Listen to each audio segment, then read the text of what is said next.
교동문 105번입니다. 오늘은 맥주 감사주일입니다. 105번 감사절 1번입니다. 여호와께 감사하라. 그는 선하시며 여호와께 감사하고 그의 이름을 불러 아뢰며 그들이 광야 사막길에서 방황하며 거주할 성읍을 찾지 못하고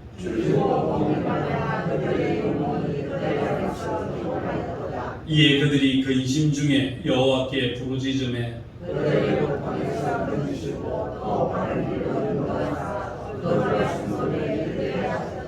여호와의 인자하심과 인생에게 향하신 기적으로 말미암아 그를 찬송할지로다.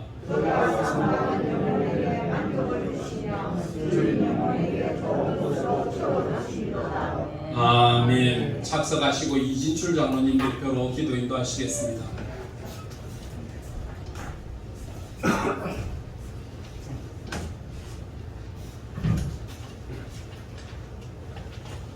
다 함께 기도하겠습니다. 거룩하신 우리 아버지 하나님, 하나님의 은혜와 사랑에 감사를 드립니다.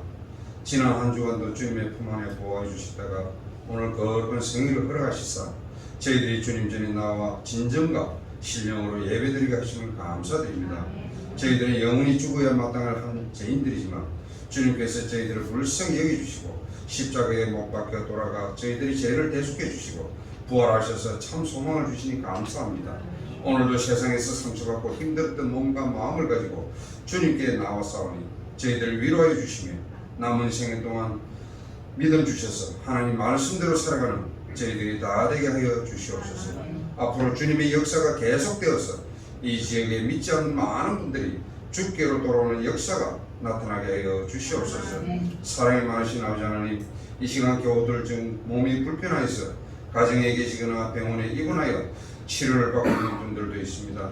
주님의 피부든 손으로 안수해 주시고 깨끗함을 더하여 주셔서 건강이 하루빨리 회복되어 천국 가는 그날까지 신앙생활 믿음생활 잘 할 수 있도록 인도하여 주시옵소서. 사랑하신 아버지 하나님, 오늘 맥주 감사주일로 지키게 하심을 감사드립니다. 예전에는 보리를 수확하는 계절에 처음 것을 드리는 게 맥주 감사절이었습니다만 지금은 반년 동안 받은 은혜에 감사해서 마음으로 정성껏 드리는 예배의원이 이 시간 저희들의 예배를 기쁘게 흠양하여 주시옵소서. 하나님께서 에스겔 선지자에게 말씀하시기를 내가 그들에게 복을 내리고 내 산사방에 복을 내리며 때를 따라 소낙비를 내리되 복된 소낙비를 내리리라고 말씀하셨습니다. 가물로 메마른 땅에 단비를 내려주시듯이 때를 따라 성령의 단비를 이 시간 내려 새 생명 주시기를 간절히 원합니다. 그리하여서 대위로 지치고 갈증으로 지친 자들에게 맑은 물로 시원하게 목을 축여주듯이 날마다 생명의 말씀으로 저희들이 갈증을 시원하게 해결하여 주시옵소서. 또한 오늘은 7월을 시작하는 첫 주일입니다. 무더운 7월달에 모든 성도님들이 삶과 대의에 지치지 아니하고 날마다 주님을 바라보면서 밝고 희망차게 걸어갈 수 있도록 도와주시옵소서. 한번 왔다 가는 우리의 인생을 더욱 아름답고 귀하게 여겨서 서로 사랑하며 감사하는 마음을 나누며 하늘을 우러러 한 점 부끄럼 없이 살아갈 수 있는 저들이 다 될 수 있도록 인도하여 주시옵소서. 이 시간 말씀을 듣겠습니다. 지난 일주일 동안 준비하신 하나님 말씀 들고 다니에 쓰신 목사님을 장중에 붙들어 주시고 성령님께서 함께해 주시사 말씀을 선포하실 때마다 모든 성도님들이 큰 은혜를 받아서 이 험한 세상 믿음으로 이기면서 살아가게 하여 주시옵소서. 또한 오늘 예배 준비를 위해서 아침 일찍부터 수고하시는 일꾼들을 일일이 기억하여 주시사 복의 복을 더하여 주시옵소서. 예배의 시중을 주님께 부탁드립니다. 예배를 방해하는 사탄 마귀는 꽁꽁 묶어주실 줄 믿사오며 사랑 많으신 우리 구주 예수 그리스도의 이름으로 감사하며 기도드리옵나이다. 아멘.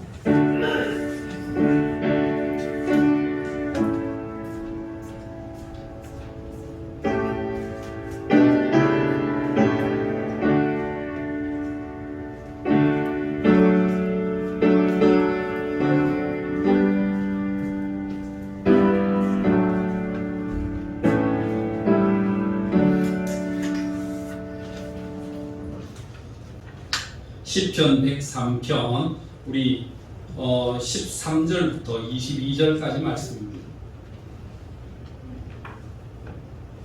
시편 103편 13절에서 22절까지 교독하겠습니다. 아버지가 자식을 긍휼히 여김같이 여호와께서는 자기를 경외하는 자를 긍휼히 여기시나니 이는 그가 우리의 죄를 하였으며 우리가 던진 문을 기억하시도다. 인생은 그날이 풀과 같으며 그 영화가 들의 꽃과 같도다. 그것은 바람이 지나가며 없어지나니 거의 그 자리로 다시 행복하거니와 여호와의 인자하심은 자기를 경외하는 자에게 영원부터 영원까지 이르며 그의 의는 자손의 자손에게 이르리니 무엇 그의 언약을 지키고 그의 불을 기억하여 평안한 자에게 이르라. 여호와께서 그의 보좌를 하늘에 세우시고 그의 왕권으로 만유를 다스리시도다. 능력이 있어 여호와의 말씀을 행하며 그의 말씀의 소리를 듣는 여호와의 천사들이여 여호와를 송축하라. 그에게 수종들며 그의 뜻을 행하는 모든 천군이여 여호와를 송축하라. 여호와를 지으심을 받고 그가 다스리시는 모든 곳에 있는 너희여 여호와를 송축하라. 내 영혼아 여호와를 송축하라. 아멘. 오늘 맥주감사주의를 통해서 우리가 기억해야 될, 우리가 나누어져야 될 말씀을 오늘 13편에 103편에서 잡았습니다. 어떤 학자가 이렇게 이야기를 했습니다. 행복이라고 하는 것은 그 소유 속에 있는 것이 아니라 진정한 사람의 행복은 깨달음 속에 행복이 있다, 이렇게 이야기했습니다. 어떤 분이 한 가정에 신방을 갔는데 그 가정의 입구에 큰 액자가 하나 걸려져 있습니다. 그게 이제 그림인데 여러분 한 번씩 이를 보셨죠? 허름한 식당에 시커먼 빵 한 조각을 놔놓고 노인 하나가 그 앞에 손을 모으고 감사 기도하고 있는 그 그림을 보았습니다. 그 그림을 보는데 그 그림 밑에 이렇게 적혀져 있습니다. 눈물 젖은 빵 한 조각을 먹어보지 않는 사람은 참된 인생의 가치를 알지 못한다, 이렇게 적혀 있더라는 겁니다. 여러분, 우리 인생의 삶 속에 진정한 감사가 뭘까? 그 소유의 넉넉함 속에 있을까? 그 마음의 소원을 성취하는 곳에 있을까? 아니라는 겁니다. 여러분, 진정한 감사가 있다고 한다면요, 그 진정한 감사는 깨달음 속에, 진짜 감사가 그 속에 머물러 있다는 사실을 잊지 마시기를 바랍니다. 우리나라에 살고 있으니까 우리나라가 얼마나 좋은 나라인지, 세계가 우리나라를 어떻게 보고 있는지 여러분 모르시죠? 여러분, 지금 우리나라에서 15년 동안 영국의 기자로 생활하다가 영국으로 건너가서 영국에 가서 한국을 바라보는 영국 사람이라고 하는 제목으로 한국 사람들의 장점을 한 30가지를 이야기한 사람이 있습니다. 이 사람이 이제 마이크 브린이라고 하는 사람인데, 한국인을 말한다 라고 하는 책에서 한국인에게는 약점도 있다. 한국인은 정이라고 하는 이름으로 때로는 부패에 동참하기도 한다. 또 한국 사람들은 너무 조급하기 때문에 성질을 잘 낸다. 그리고 당파성이 있다. 지역성이 있고 당파성이 있고 우리끼리 학벌, 인맥, 지연 이런 것들에 매여 살면서 좀 그런데 약한 점도 있지만, 그러나 그 약점보다는 장점이 많은 민족이다 라고 이야기하면서 한국인의 장점을 한 30가지를 나열했는데 그거 다 하려면 시간은 없고요. 몇 가지만 추려서 한번 이야기해 보렵니다. 한국은 한국민들의 IQ가 평균 105라고 하는 전 세계 1위의 IQ가 높은 나라라는 겁니다. 우리나라가 105면 평균이니까 105면 높은 겁니까? 낮은 겁니까? 105에 대해서 그게 IQ라고 이야기하냐 하지만 세계 평균 105라고 하는 높은 IQ와 지능지수를 가지고 있다는 겁니다. 그 다음에 일하는 시간은 세계 2위, 노는 시간은 세계 3위. 그러니까 열심히 일하고 열심히 노는 민족이 바로 한국 민족이라는 겁니다. 세 번째는요, 이 미국과 제대로 전쟁을 했을 때 3일 동안 버틸 수 있는 세계 강대 8개국 중에 하나라는 겁니다. 웬만한 나라는 미국하고 싸움 붙으면 하루 이틀 못 가는데 유일하게 3일 이상 견딜 수 있는 나라가 세계 8개가 있는데 그 중에 하나가 한국이라는 겁니다. 그 다음에 차를 타면 노약자 보호석이 있는 노약자 보호석을 지정해놓고 만든 세계 5대 국가 중에 하나가 대한민국이라는 겁니다. 세계 2위인 경제대국 일본을 발톱의 때만큼도 여기지 않고 사는 나라, 이 나라가 한국이라는 겁니다. 한국 사람들은 강한 사람한테는 오기로 붙고 약한 사람한테는 사랑으로 품는 나라래요. 그래서 한국 사람들은 주변의 4대 국가를 향해서 강한 나라 사람들을 향해서는 꼭 놈자를 붙인다. 그래서 미국을 향해서는 양놈, 중국을 향해서는 뗀놈, 일본을 향해서는 외놈, 저 위에 러시아를 향해서는 러시아놈 이러고 강대국을 향해서는 놈자를 붙이고 약소국가를 향해서는 사람자를 붙인다는 거예요. 그래서 인도 사람, 필리핀 사람, 동남아 사람, 우리나라보다 약한 나라 사람들에게는 사람이라는 말을 붙여서 그들을 보호할 줄 아는 이 한국 사람들은 오기 있는 민족이라는 겁니다. 그 다음에는요, 여성부가 존재하는 세계 유일한 국가, 그것이 바로 대한민국이라는 겁니다. 지하철 평가 세계 1위, 대한민국의 그 국제 항공 평가 세계 1위, 세계 10대 도시 중에 1, 2위를 차지하는 서울을 가지고 있는 나라가 바로 대한민국이라는 겁니다. 음악 수준이 세계적으로 가장 높은 나라, 그게 바로 대한민국이라는 겁니다. 세계 봉사국 4위, 세계 나라들 중에 봉사를 제일 많이 하는 나라 4번째에 들어가는 나라가 한국입니다. 그 다음에 문자 없는 나라에게 유엔이 제공한 문자는 한글로서 지금 세계 각처에서 대한민국의 한글을 붙잡고 자기 나라 모국으로 쓰는 나라가 3나라가 된다. 문자가 없는 나라에 유엔이 지정해서 너희는 이 나라 문자를 써라고 하는 그 문자가 바로 대한민국 문자라는 겁니다. 어휘 표현이 대단한 나라, 그 대한민국의 한글입니다. 여러분, 우리나라의 24자를 가지고 표현할 수 있는 여러분 단어가 11,000개나 된답니다. 중국이 300개, 일본이 400개, 영어는 그거보다 수준이 더 떨어집니다. 우리나라 말이 얼마나 여러분 표현력이 대단한지 아십니까? 노르스름하다를 영어로 뭐라고 그러죠? 파릇파릇하다는 영어로 뭐라고 합니까? 박삭을 파르라니 깎은 머리 박삭꽃갈에 감치우고 날 버리고 가실 때는 사뿐히 들여밟고 가시옵소서. 이걸 영어로 뭐라고 표현하죠?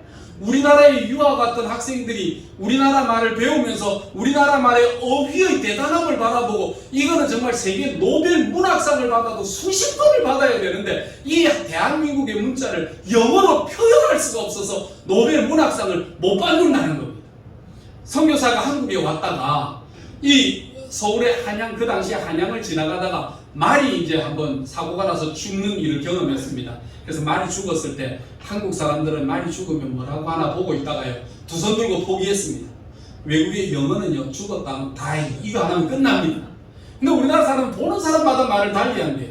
어떤 사람은 뒤졌다 그러고, 어떤 사람은 골로 갔다 그러고, 어떤 사람은 깨꼬라졌다 그러고, 오는 사람 가는 사람이 말이 다르니까 이거 들어도 자기는 이해가 안 된대요. 저걸 뭐라고 표현해야 되나? 이 선교사님이 듣다가 포기했대요. 표현 방법이 각기 다른데도 그 다른 표현을 이야기해도 한국 사람은 다 알아듣는다는 겁니다. 그게 너무 이상하다는 거예요. 그 표현력이 너무 좋은 나라, 그게 바로 한국이라고 하는 이 나라라는 겁니다. 여기 여자분들이 이제부터 잘 보시면 좀 가져야 돼요. 유럽 통계상 세계 여자들의 미모 순위가 1위가 대한민국입니다. 세계 유럽 사람들이 볼 때 여자들이 제일 예쁜 여자가 어디에 있느냐, 한국 여자들이 세계 제일 예쁘다고 유럽 사람들은 통틀어 평가한다는 겁니다. 미국 여자 프로골프 선수들 중에 100명 중에 30명이 한국 사람입니다. 미국 세계 유명한 유수 대학에서 1등하는 학생은 한국 사람, 2등하는 사람들이 이스라엘 사람, 3등하는 사람들이 독일 사람, 이렇게 할 만큼요, 한국 사람들의 노력이나 한국 사람들의 성실성은요, 세계 1위를 뽑기에 정말 부족함이 없는 나라라는 겁니다. 세계 4대 강국을 우습게 여기고요, 인터넷 세계 초강대국이고요, 무엇에 있어도 남에게 뒤지기를 싫어하는 민족, 이게 대한민국입니다. 불과 우리가 70년대 80년대만 해도요, 정말 원종 출산, 미국 이민, 온통 불법과 뭐를 해서라도 우리 외국에 다 나가려고 하잖아요. 요즘 이민 가려고 하는 사람이 있습니까? 어디에 이민 안 가요? 대한민국이 더 살기가 좋아요. 외국 유학생들이 한국에 유학 왔다가요, 자기 나라 가면 한국에 오고 싶어서 몸살이나, 한국에 다시 가고 싶다, 한국이 좋다, 한국에 살고 싶다. 여러분, 꿩이라고 하는 새가 있는데 세계 각지에도 꿩이 있대요. 그러나 한국 꿩이 제일 예쁘답니다. 그 예쁜 꿩은요, 대한민국 꿩이 세계에서 제일 예쁘고요, 소고기가 한국이 제일 맛있대요. 어디 뭐 일본의 뭐 와규 뭐 이런 게 다 이 세계 유명한 소들이 있어도요, 대한민국 황소만큼 이렇게 맛있는 소고기는요 세계에서 없다는 겁니다. 그래서 세계 유명한 스타들이 한국에 가면 꼭 소고기를 먹고 싶어서 대한민국에 올 만큼, 대한민국이 세계 사람들, 우리나라 사람들은 잘 모르지만 세계 사람들은 칭찬하고 좋아하는 여러분 이런 것들이 우리나라 사람들이 훨씬 많이 가지고 있다는 겁니다. 어떻게 해요? 그런 나라에 사시니까 여러분 행복하십니까? 여러분 우리가 몰라서 행복을 못 누려요. 근데 외국 사람들은 우리나라를 바라보면 왜 행복하지 않아? 왜 좋지 않아? 대한민국 그렇게 좋은 나라인데 라고 칭찬하는 여러분 이 나라가 우리 대한민국입니다. 그러니까 행복이라고 하는 것은요 소유의 넉넉함이나 소유의 가진 것 속에 있는 것이 아니라 진정한 행복이 어디에 있을까? 진정한 행복은 깨달음 속에 있다는 겁니다. 나의 위치를 깨닫고 내가 가지고 있는 장점이 무엇이며 내가 소유한 것이 어떤 것인가를 알 때에 그때의 사람 속에 진정한 행복이 있고 그 행복을 누리는 사람이 복된 사람이다 라고 하는 것을 가르쳐 주는 겁니다. 시편 103편은요 시편의 기자인 다윗이 노년에 지은 시입니다. 노년에 지은 시인데 이 시의 특징은요 1절과 22절의 말씀이 똑같다는 것입니다. 1절 말씀 한번 읽어봅시다. 시작. 내 영혼아 여호와를 송축하라. 내 속에 있는 것들아 다 그의 거룩한 이름을 송축하라. 22절 여호와께 지음을 받고 그 다스리는 모든 곳에 있는 너희여 여호와를 송축하라. 내 영혼아 여호와를 송축하라. 내 영혼아 여호와를 송축하라. 송축하라 이걸로 시작했어요. 끄트머리의 마지막에도 내 영혼아 여호와를 송축하라. 여러분 송축한다라고 하는 이 말의 뜻은요 송축에는 두 가지 뜻이 있습니다. 제일 먼저 특징은요 기억한다라고 하는 말입니다.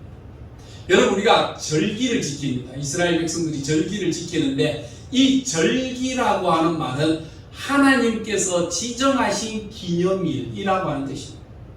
이건 사람이 한 것이 아니라 하나님께서 이 날을 지정하여 기념하게 하신 날이다. 이것이 바로 절기라고 표현을 하거든요. 이 절기를 우리가 누리는데 어떻게? 하나님은 우리에게 기억하기를 원하신다라고 하는 겁니다. 여러분 우리가 하나님을 찬양하는데 어떻게 찬양합니까? 하나님이 우리에게 행하신 일들, 하나님이 내게 주신 복을, 하나님이 내게 주신 은혜를 기억하면서 우리 삶 속에 뭐가 나옵니까? 찬양이 나옵니다. 우치무라 간조 선생님이 이야기하기를 하나님이 인생을 저주할 때에 그냥 병나게 하거나 사업에 망하게 하거나 다치게 하거나 이건 저주가 아니라는 거예요. 그런 걸로 저주하지 않으신대요.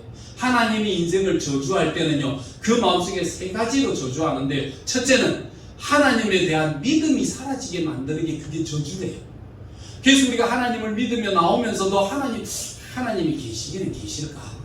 하나님이 내게 복을 주실까?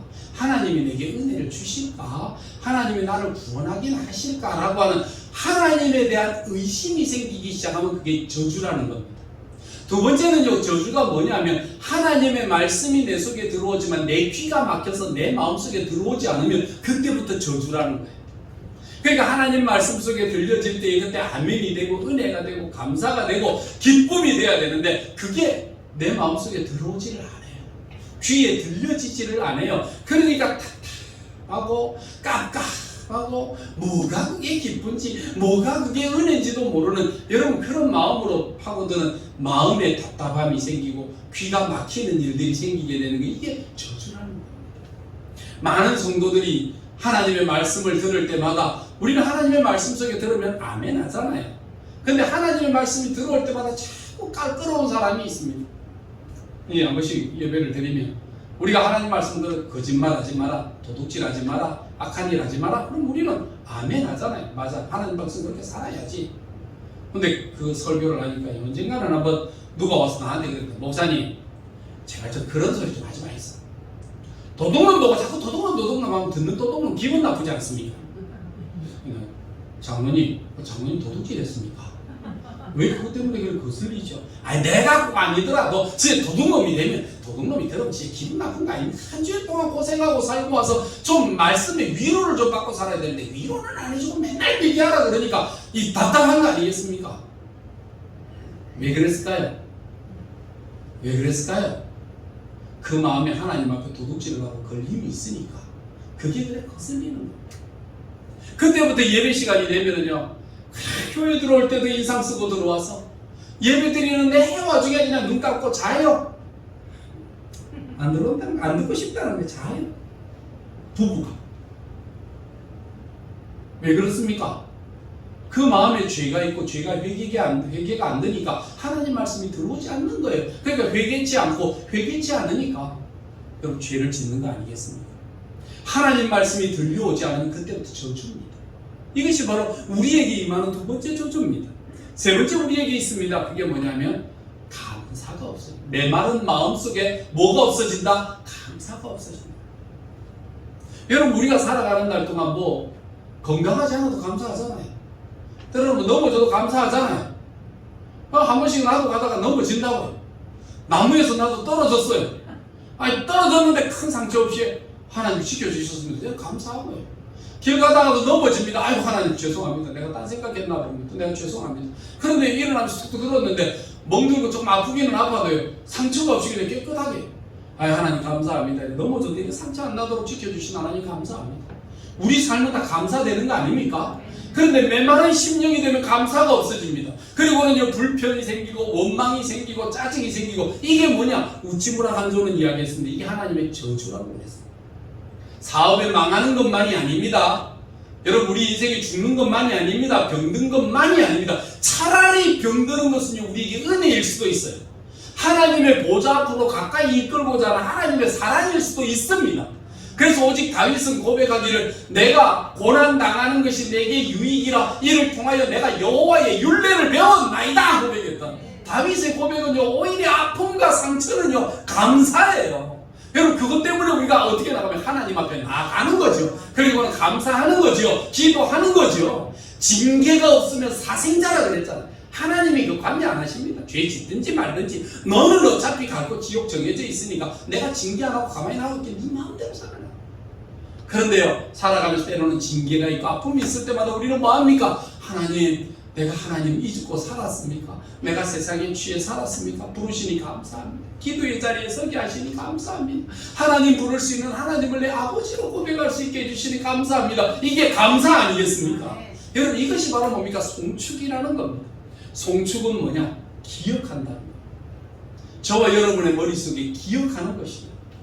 그 다음에 또 이 감사, 저 송축이라고 하는 이 단어는 뭔가? 송축이라고 하는 이 단어는요, 우리의 삶 속에서 주시는 감사도 되지만, 그 다음에 인정한다. 하나님께서 우리에게 기억나게 하시고 인정한다는 단어지만, 두 번째는요, 감사한다. 이게 본질이에요. 신앙인의 본질은 뭡니까? 감사합니다. 그래서 신앙인으로 살아간다는 것은 뭐냐면, 입술을 열어 감사할 때마다 끝날 때도 감사로 마무리하는 게 이게 진정한 감사입니다. 이제 하나님의 백성들은요, 이 땅에 우리가 사나 죽으나 먹으나 어떻게 하나 우리의 삶 속에 모든 것은 다 뭐로 점철되어 있느냐 하면 감사입니다. 그런데 그 감사를 어떻게 찬양으로 하나님 앞에 올려드리는 겁니다. 하나님을 인정합니다. 하나님께서 우리의 삶 가운데 이렇게 깨우쳐 주시니 감사합니다. 또 내 마음속에 항상 삶에 불평과 원망이 아닌 감사로 살아갈 수 있도록 이끌어 주시니 또한 하나님 감사합니다. 이것이 바로 신앙인의 모든 삶의 시작은 감사로 시작해서 신앙인의 삶의 끝은 감사로 끝나는 겁니다. 그래서 살아가는 날 내 인생 여정 끝내요 하나님 나라 강 건너 언덕 이를 때 하늘문 향해 말하니 예수 인도하셨네. 여러분 세상 사람은 세상 등지고 십자가 보내 세상 등지고 십자가 보내 뒤돌아서지 않겠네. 어떻게 나오고 어떻게 그런 찬양이 나오고 어떻게 그렇게 감사가 나와요? 하나님을 인정하기 때문에 감사하는 겁니다. 세상 사람들은 안 되면 원망합니다.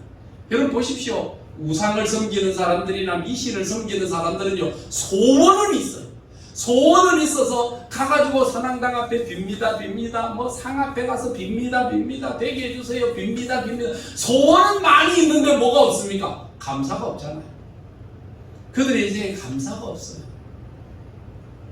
공산국가를 자주 찾아가는 목사님 계십니다. 선교사님이신데 중국도 가고 러시아도 가고 또 동독도 가고 때로는 북한도 갑니다. 그 나라에 가면은요 대부분 다 그래요. 얼굴이 어둡대. 얼굴에 밝음이 없어요. 얼굴이 캄캄하게 어두운데 그들의 특징이 있다는 겁니다. 뭐예요? 특징 중에 거짓말을 잘합니다. 여기서 이 사람하고 이야기를 하다가요, 중간에 누가 뭐 딴 사람이 따고 말을 금방 싹 바꿔가지고 딴 말을 한대요. 저게 혹시 나를 고발하는 게 아닐까? 저게 혹시 나를 감시하는 게 아닐까? 이 거짓말을 눈에 보는 앞에서 싹 바꾸는 거짓말을 너무 잘한다는 거예요. 그 다음에 뭔가를 주면은요, 감사가 없대요. 여러분, 공산국가일수록, 독재국가일수록, 악한 국가일수록 가면 갈수록 뭐가 없느냐면 감사가 없어요. 그러니까 우리가 살아가면서 옛날에 이제 우리 조상들, 우리 뭐 선배들도 그랬고, 살아가는 날 동안 우리 그랬잖아요. 여러분, 일하고 나면 월급 봉투를 받으면 뭐 했습니까? 아이, 감사합니다. 일은 내가 했는데 월급 봉투를 줄 때, 월급 봉투를 받을 때 뭐 했습니까? 아이, 사장님 감사합니다.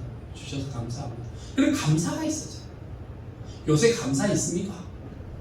감사가 어디 있어요? 요새? 더 내놔라고 대모는 하고 못 살겠다 하죠. 근데 그 못 살겠다고 하는 회사에서 왜 그 회사에 내 정년 끝나고 나면 내 자식을 여기 대신 넣어주라 이래가지고 왜 대물림까지 하려고 하죠? 감사는 없으면서 직장에서 일하는 직장인들에게 감사가 사라졌어요. 우리의 삶 속에 모든 것을 베푸신 그 하나님에 대해서 그래 감사 없는 인생을 살아가는, 여러분, 공산국가의 특징적인 것이 뭐냐면 감사가 없다는 것입니다. 그 다음 그 나라의 특징이 있습니다. 사랑이 없어요. 사랑합니다, 만남에 사랑합니다라고 하는 사랑이 메말라 버리는 거예요. 뭡니까? 감성이 다 메말라. 그러니까 저도 감사가 없고 우리가 남에 대해서 우리가 사랑하며 인정하고 살피는 이런 거 아무것도 없네. 이게 공산국가의 특징이고 독재국가의 특징입니다.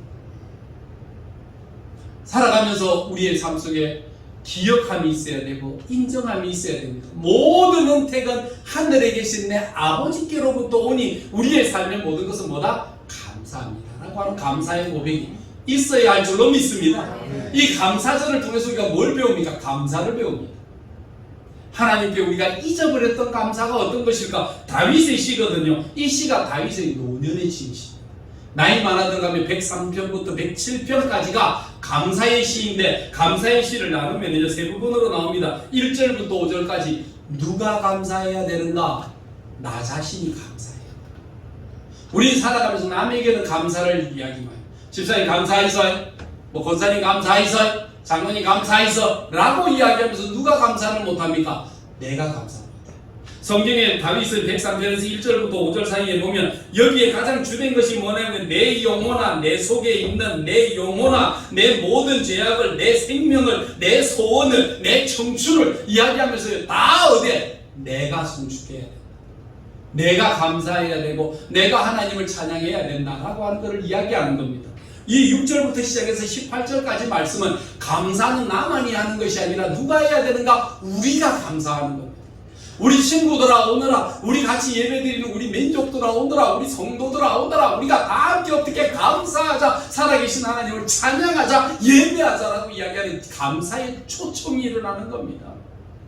마지막으로는요, 19절부터 22절까지는요, 그것만이 감사가 아니라 하늘에 있는 천군 천사들을 초청합니다. 천군 천사들을 불러다가 천사들아 여호와를 송축하라, 여호와를 찬양하라. 누가 찬양할 수 있습니까? 인격을 가진 존재만이 찬양할 수 있습니다.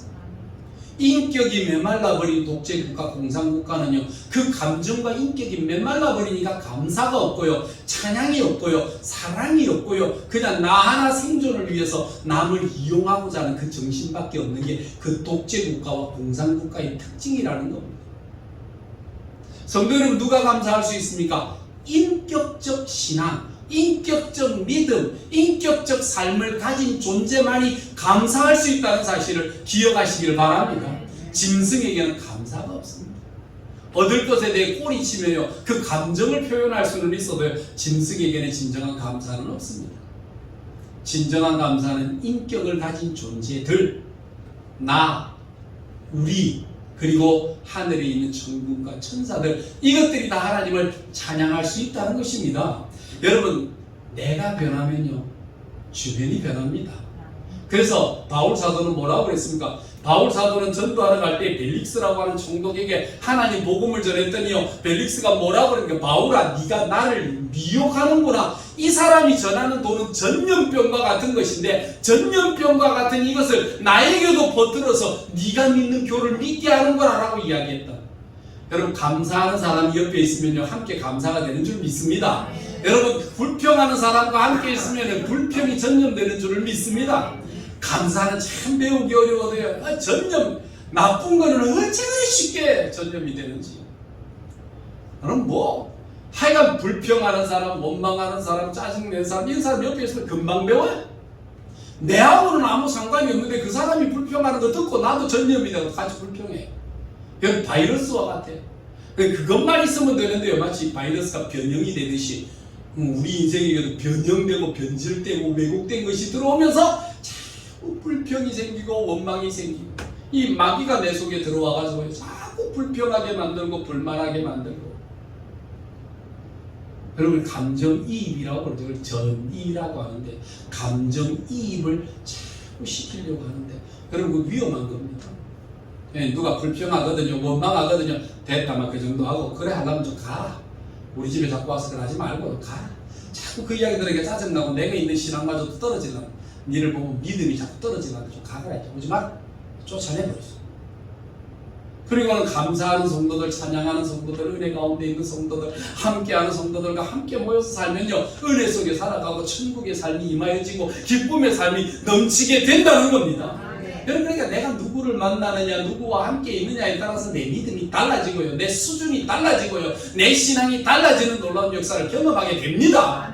이것이 바로 우리가 걸어가는. 그래서 다윗은 뭐라고 이야기하는 겁니까? 나만 찬양해서 내 뜻이 아니라 함께 찬양하다. 친구들아, 오너라, 우리 모든 민족들아, 백성들아, 다 하나님을 찬양하자라고 하는 이 찬양의 자리에 세워나가는 것입니다. 제가 이야기했잖아요. 제가 성지순례 가서 이스라엘에 가서 모세가 섰던 시내산 꼭대기에 들어가가지고 섰어요. 거의 막 추워가지고요, 막 펄펄 떨거든요. 그러면 아랍 사람들은 장사합니다. 장사하면서 막, 에이 코리안, 이 담요 $1 담요 $1. 컵라면 $1. 컵라면도 팔고, 추우니까 담요도 빌려줘요. 담요 빌려주면 그 담요 덮어쓰고 거지같이 하냐, 담요 덮어쓰고 태양이 떠오를 때를 기다리고 있는 거예요. 그래서 막 그 같이 갔던 성지순례 갔던 그 객들이요, 다 앉아서 쫙 어두컴컴한 그 산에 올라가가지고 쫙 기다리고 있다가 해가 쫙 떠오르니, 진짜 그렇게 해가 딱 떠오르니까요, 완전히 그 시내산에 섰던 그 산 자체가요 빨갛게 물드는데 마치 황금빛 같아. 황금빛 같이 빨갛게 물들기 시작하는데 누구나 할 수 없어요. 그때 울려오는 찬양이요, 참 아름다워라 주님의 세계는, 이렇게 나오는데, 한국 사람은 한국말로, 중국 사람은 중국말로, 미국 사람은 영어로, 뭐 독일 사람은 독일어로, 뭐 각 나라 말로 자기 모국어로 찬양하는데, 가사는 뭐 가사도 알잖아요. 우리 번역돼 있으니까. 그 우리말로 찬양하고 나라 말로 찬양해도 곡 알지요, 가사 알지요. 그러니까 다 똑같은 거예요. 참 아름다워라 주님의 세계라 찬송을 부르고 할렐루야 그러고요. 한국 사람은 세계 사람들하고 포옹하고 하나님께 감사합시다, thanks, 뭐 bless you, God bless you 하고요, 안고 그렇게 사랑하고, 우리가 하나님의 백성이고 우리 주님 올 때까지 우리 믿음으로 삽시다 가는데요, 어떤 믿음도 생긴다니까요. 근데요, 꼭 교회 와서 불평하고 원망하고 짜증내고 그런 그 사람하고 같이 있으면 안 됩니다. 그러니까 믿음의 삶은 어떻게 전염병과 같아요. 그러니까 감사는 어떻게 전염병입니다. 시험도 전염병입니다. 그럼 코로나 번창하고 발병하는데 잘 찾아다니시죠? 아따만 나도 코로나 걸려 빨리 가고 싶다 해가지고 일부러 찾아다니시죠, 여러분? 다니시죠?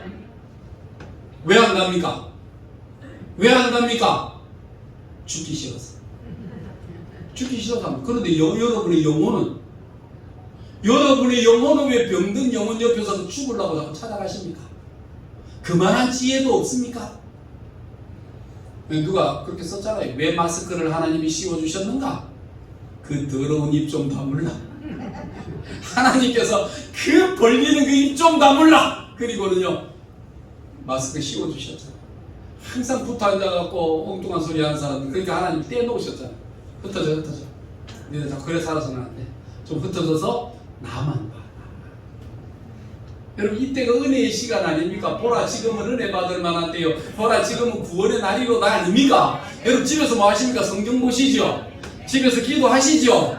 우리가 하는 게 그거잖아요. 오히려 더 우리가 영성이 밝아지고 내 영이 맑아지고 하나님 앞에 깨끗하고 순수한 마음으로 서는 거 아니겠습니까? 이게 은혜지요, 이게.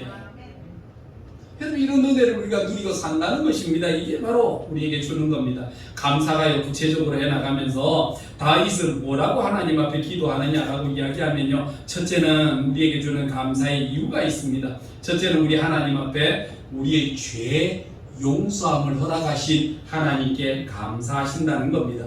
2절, 3절, 4절, 5절에 나오는데요, 3절에 보면 그가 내 모든 죄악을 상하시며 내 모든 병을 고치시며 라고 이야기합니다. 때로는 우리의 병이요, 죄 때문에 오는 병도 있습니다. 그래서 예수님께서 사람을 고칠 때마다 늘 하시는 말씀이 있죠. 내 죄 사함을 받았느니라 라고 말씀하시죠. 때로는요, 우리의 믿음 없을 때 우리의 믿음을 강화시키기 위해서 하나님의 질병을 통해서 하나님을 향한 믿음을 주시기 위해서 때로는 병을 주시기도 한다는 것입니다. 그래서 이사야 53장 5절 말씀해 보면 우리의 삶을 이야기하는 것이 이렇게 이야기합니다. 그가 찔림은 우리의 허물 때문이요, 그가 상함은 우리의 죄악 때문이라. 그가 징계를 받음으로 우리가 평화를 누리고 그가 채찍에 맞음으로 우리가 나음을 입었도다 말씀합니다. 우리가 병들어서 아파하는 것은 하나님의 뜻이 아닙니다. 때로는 우리가 병들었을지라도 하나님 앞에 기도하기를, 하나님이여 주님이 나 위에 채찍에 맞으심으로 우리의 육신의 건강을 주시기 위한 것임을 우리가 믿습니다. 고백하는 주님의 보혈의 피의 의자에 치유함을 얻기를 원하는 기도를 할 때마다 하나님의 보혈의 능력의 공로가 우리를 치유해 주시는 은혜를 입게 하신다는 겁니다. 때로는요, 우리가 죄 회개하고 용서함을 받음으로 육신의 질병에서 해결되고요, 우리의 영혼의 질병에서 해결되기도 한다는 것입니다.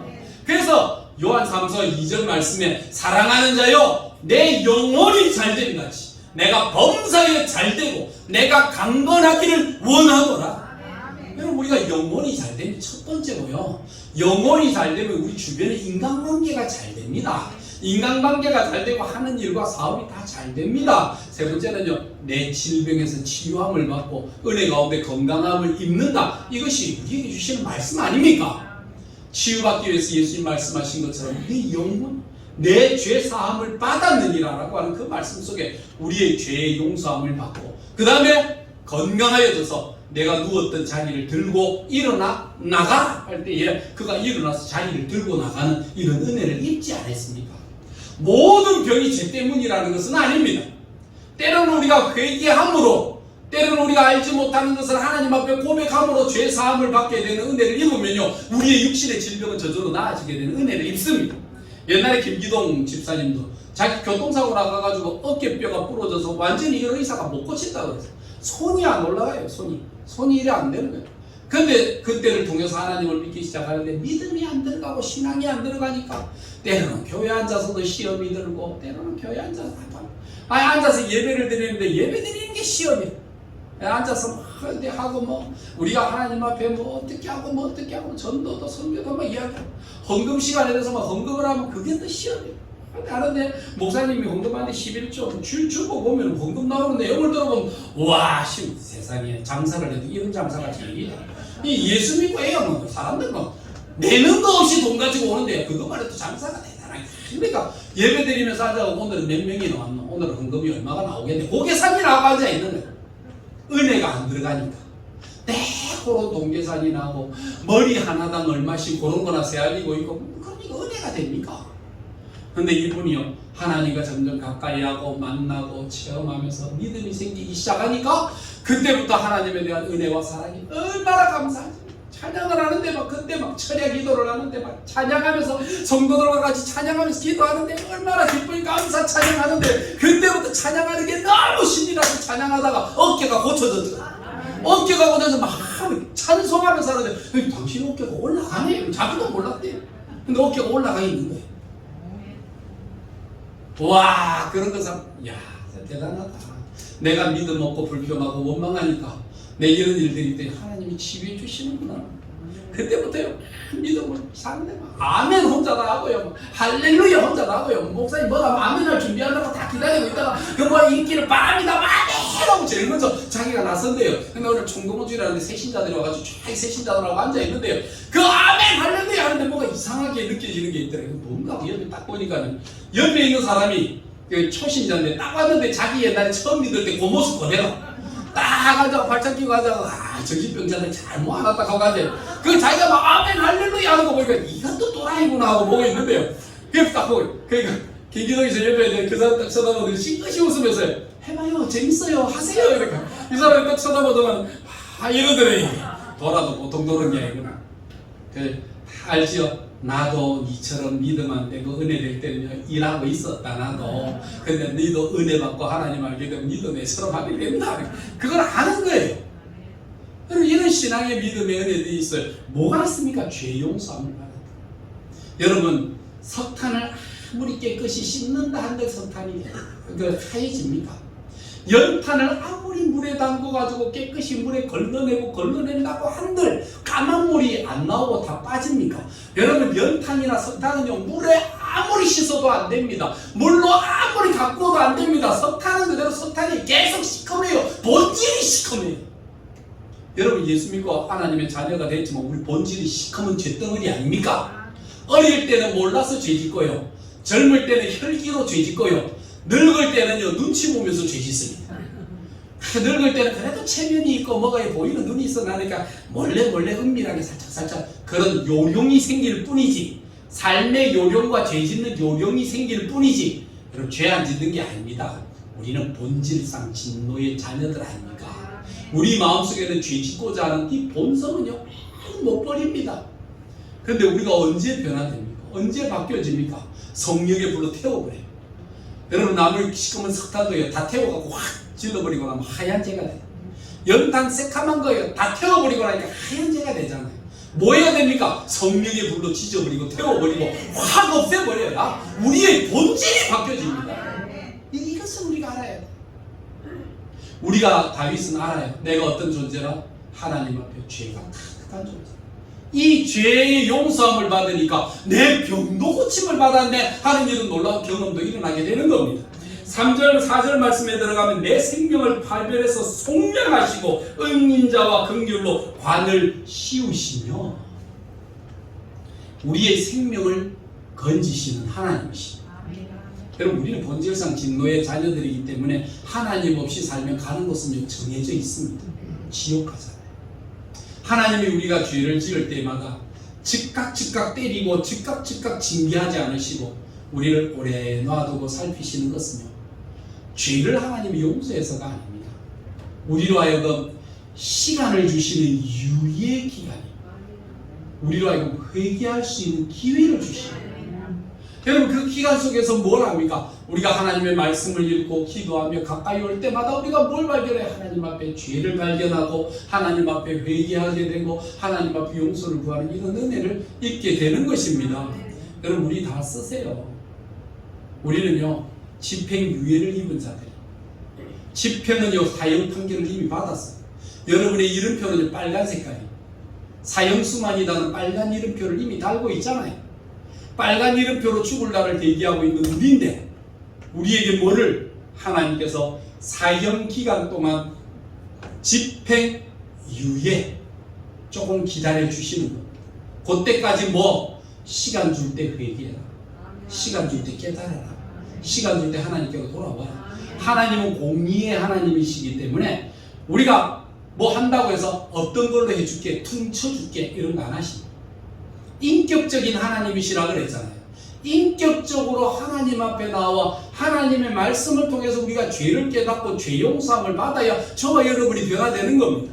삭개오가 어느 날 예수님을 모시고 우리 집에 왔다고 해서 이 집에 구원이 이루어진 것은 아닙니다. 삭개오가 예수님을 모시고 자기 집에 와서 모시고 있을 때에 그 예수님과 식사하는 그 자리에서 섬기고 대접하고 나누는 중에 주님을 만날 때 자기 인생이 변화됐어요. 인생의 목적이 뭡니까? 돈입니다. 인생의 목적이 뭡니까? 출세입니다. 인생의 목적이 성공입니다. 그러니까 세상이 유명하다라고 하는 예수님 한번 모셔서 우리 집에 오면 내가 가지고 있는 세상 사람들이 욕하는 게 좀 변화되겠지 하고 예수님 모시고 왔는데, 예수님 모시고 딱 앉는 순간에 자기의 삶 속에 뜨끔거리고 자기 영혼에 뭔가 갈증에 견딜 수 없는 게 일어나는 겁니다. 그래서 예수님 앞에 뭐라고 한마디 한 게 없어요. 주님 옆에만 서 있으니까 내 죄가 깨닫게 되는 거예요. 그러니까 예수님에게 뭐라고 이야기하느냐면, 주여, 내가요 살아가면서 보니까 돈 모은다고 모았는데 얼마나 잘못 모았는지 모릅니다. 내 재산의 절반을 가난한 자들에게 주겠습니다. 그리고 내가 공직생활 세무공무원으로 살면서 내가 남의 돈 도둑질한 거 많이 있습니다. 은근히 압박을 한 게 많아요. 그래서 은근히 고위직의 세리장이니까 세리장까지 올라가면 얼마나 은근한 압박을 넣겠습니까? 옛날에 투캅스에 보니까 내게 토색했다라고 하는 말이 뭐냐면, 은근히 압박을 줘가지고 뇌물을 안 가져오면 안 되게 만드는 게 이게 토색이더라. 그러니까 옛날에 투캅스라고 하는 영화에 보니까 안성기 씨가 남한테 전화를, 김 사장 밥 먹었나? 아니, 나 아직 안 먹었지. 뭐 일하느라고 바빠. 뭐 좋아하냐고. 난 아무거나 다 잘 먹지. 나 특별히 회는 좋아하지만. 무슨 소리입니까 그게? 회 먹고 싶다는 이야기. 그게 토색이에요. 은근히 압력을 넣어서 돈 봉투 안 가져오면 안 가게 만들었던 이런 죄를 지었다는 거예요. 자기 스스로가 누가 니 그랬지 안 했어요. 자기 스스로가 주님 옆에 있으니까 자기가 찔리는 거예요. 그러니까 뭐라고 이야기하는 거? 주여, 내가 남의 것을 토색한 것이 있으면 4배나 갚겠네. 율법은요 20%만 더 갚으면 돼요. 율법은요 20% 이자입니다.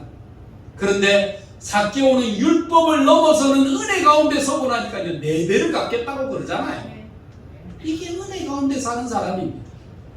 그때 예수님께서 삭개오를 향해서 뭐라고 말씀하시는 겁니까? 구원이 이 집에 이르렀느니라.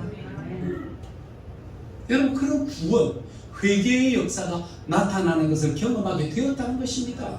마지막 5절에 있는 것이 있습니다. 좋은 것으로 내 소원을 만족하게 하사 내 청춘을 독수리같이 새롭게 하시는도다. 아멘. 이사야서에 보면 독수리는 늙어서 죽는 게 아닙니다. 독수리는 자기가 거듭나야 될 때 거듭나지 못하면 죽습니다. 게으르면 죽습니다. 독수리는요 부리가 날마다 자라나고요, 독수리는 발톱이 자라납니다. 근데 어느 날 독수리가요 부리가 자꾸 자라나면 이게 구부러지면서 나가고요, 발톱이 자꾸 자라나면 발톱이 꼬부러지면 이 못 잡잖아요. 그러니까 독수리가 살기 위해서는 결단을 해야 되는 거예요. 어떻게 해요? 한번 높이 날아갔다가 큰 바위 같은 데 부딪혀서 부리를 깨뜨려 버려요.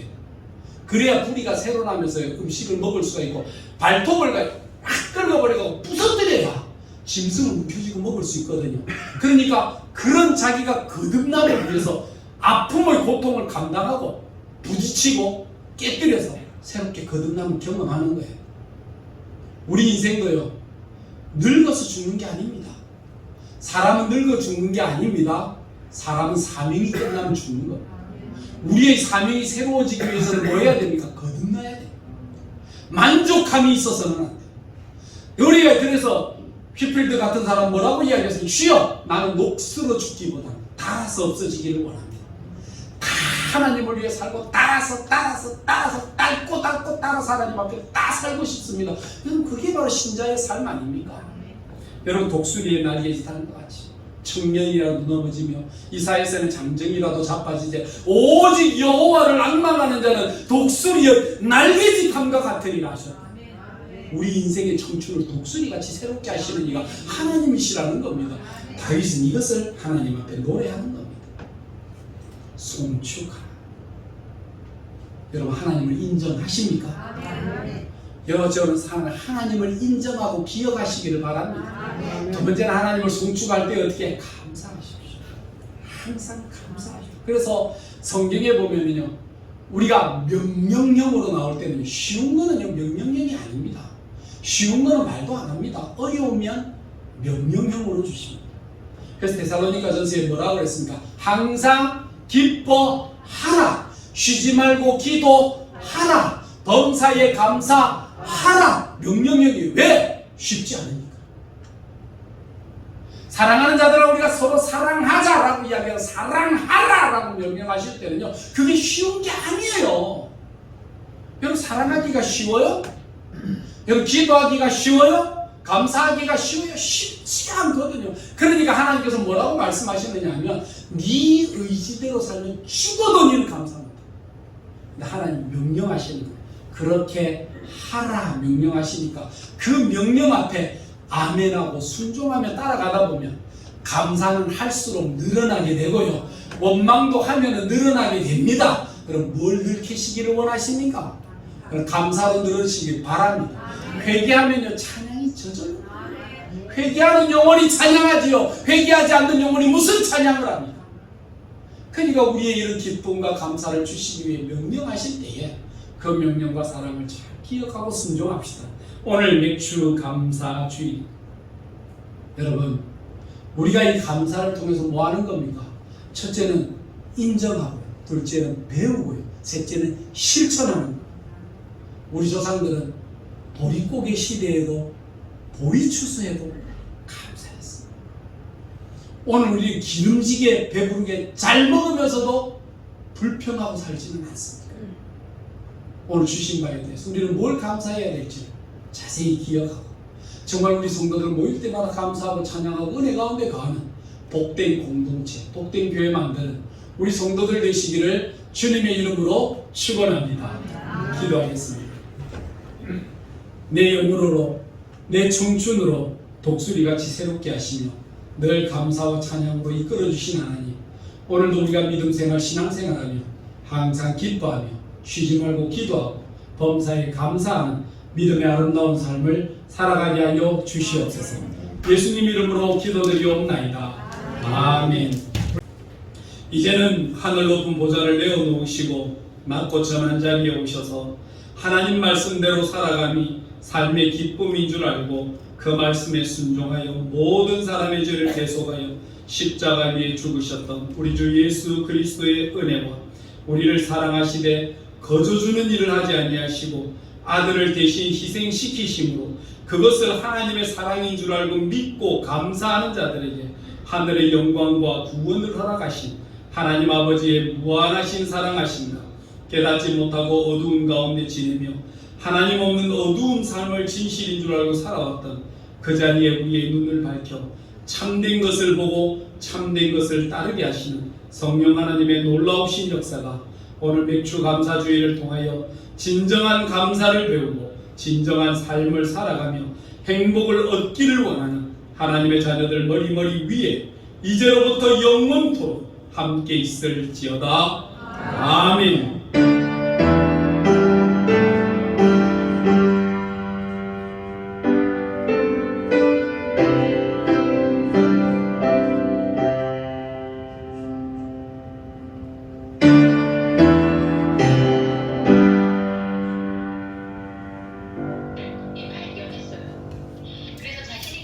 예.